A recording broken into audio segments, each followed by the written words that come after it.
So this is an extremely easy dish using some things that Louisiana's known for.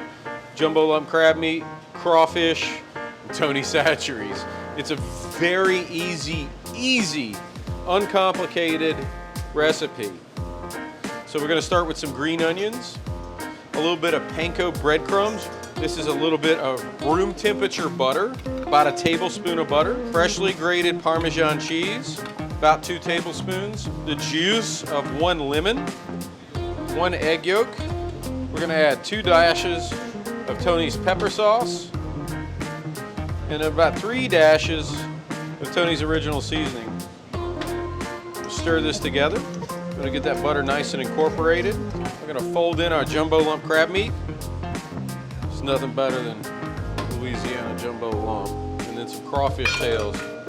Always ask for domestic seafood. You guys know I'm passionate about that. Now, you don't want to overmix it. Just take it easy. Take your spoon. These are some portobellini mushrooms, also known as cremini. They're like baby portobellos. I think they're great. Just gonna stuff that right in there, just like that. Overstuff them. You want them to be just beautiful. Lots of seafood, lots of flavor, and that butter will melt. Really get those mushrooms roasted down nicely. Get your hands in there, don't be afraid. It's all gonna taste delicious. This is enough to do about 1.5 dozen mushrooms right here. Great for a party, family gathering, or just because.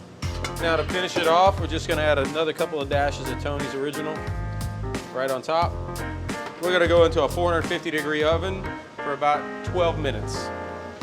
Dude, these look so freaking good. There we go, y'all. That's our seafood stuffed mushrooms.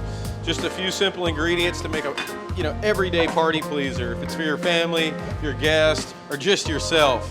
We got Louisiana crab meat, Louisiana crawfish, a touch of Tony's seasoning, and a little bit of their pepper sauce makes a great addition to your repertoire when you're cooking at home.